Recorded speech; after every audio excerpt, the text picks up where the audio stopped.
Talong update mga ka-farmers. Ito yung talong nating pinapa-recover dati. Dahil naka-recover na siya, ito na yung itsura. Ang naging problema naman natin dito, nalalaglag yung mga bulaklak. Ayaw magtuloy, ano?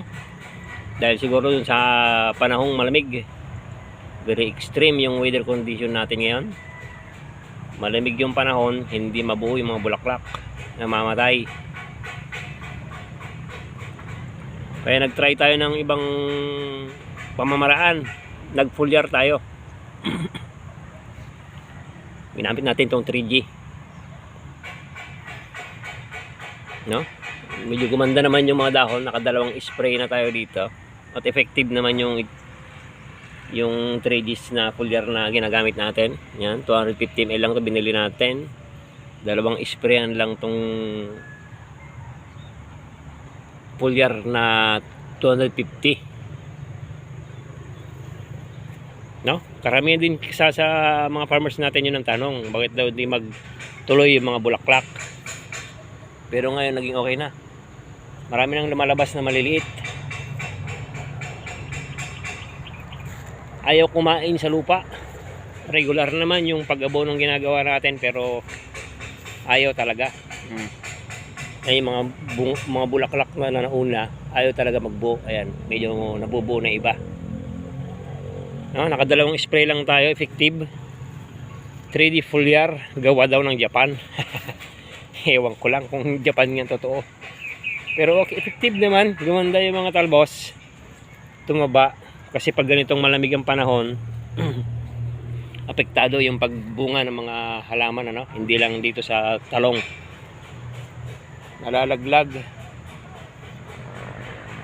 yung mga maliliit na bunga. Ayaw magtuloy yung bulaklak, ano?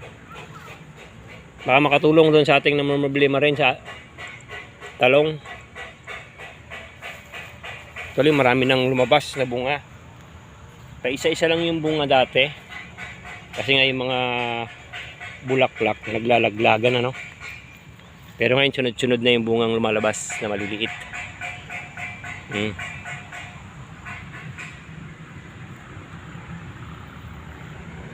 Ito, yung red cap yung binili natin kasi dalawang klase nito, yung green para dun sa maliliit na talong, ano, pampabulas yun. Ang ginawa natin pag-spray ay interval.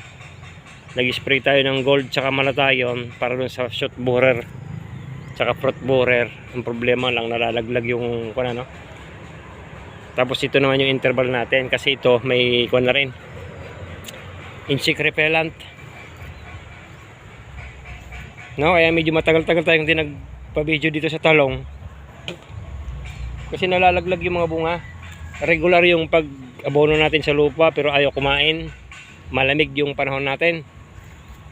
Tapos yung bulaklak nalalaglag. Kaya sinuportahan natin ng foliar. Although may mga ka-stock tayong foliar sa bahay, yung amino foliar fish, kaya lang nakakadala naman mag-spray. Kasi pag in-spray mo, gawa kasi sa, ibig sinabi, pag fish amino, gawa sa bituka ng isda. Alam mo naman, pag bituka ng isda, mangangamoy isda ka. Ay nako, nadadala ko mag-spray ng foliar pag mga ganun, ano? Ayan, naghanap tayo na medyo maganda naman gamitin, safe. Hindi yung nangangamoy isda kapag kayari mo mag-spray. Okay siya, dami niyang bulaklak na yun, oh. Tapos nagtuloy na yung mga maliliit.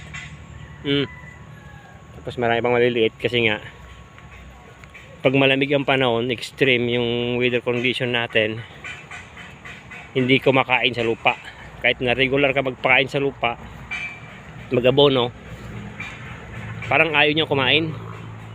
Kaya sa dahon na lang pinadaan. Gumamit tayo nito, 3D. No? Para dun sa ating mga baguhang sa pagtatalong, ano? Hindi lang sa lupa tayo pwedeng magpakain, pwede rin sa dahon. Lalo na kung ayaw naman kumain sa lupa, ano? Mahina yung ugat o pangit yung panahon natin, malamig. may mga puno na dumadami yung bunga. Oh, gaganda na yung mga dahon natin. Ang pag-spray nito ay kuwan lang, organic naman to. Sabi, pwede naman daw kahit ilang beses ka mag-spray ka ng 2 beses sa linggo, pwede naman. Pero ginawa natin, 1 beses lang sa linggo tayo nag-spray nito. Nakadalawang spray lang pero okay na.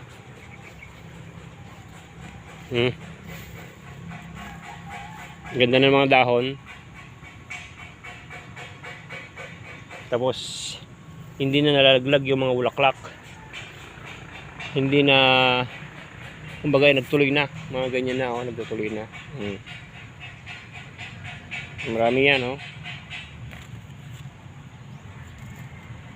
Tapos gumanda pa yung talbos. Lalong gumanda, ano?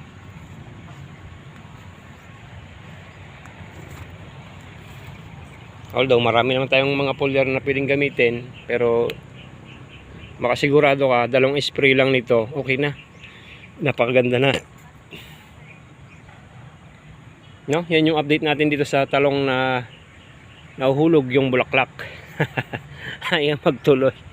Ay, kung kailan ka nag-aapura, dahil medyo mataas yung talong ngayon, inaapura mo, naglalaglagan naman yung bulaklak. Ano ba naman yan? Ayaw kumain sa lupa.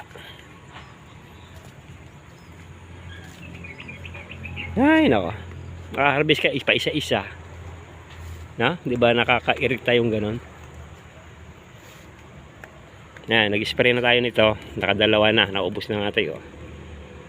250. 2 spray lang to. Ang ginawa natin, nag 150 tayo. Tapos sunod, nasa 100 ko na lang yun. 100 ml na lang yung sumunod. Kasi binos natin ng unang spray. Okay naman. Ang ganda ng resulta. Hindi na nalaglag yung mga maliliit na bunga.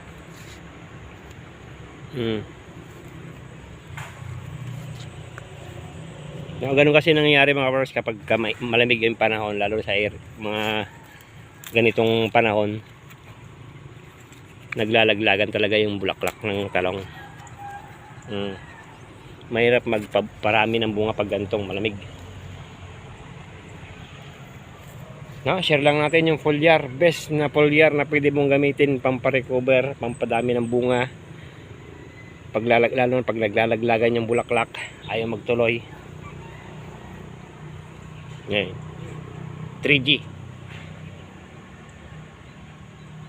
Baka hanggang doon lang. Thank you.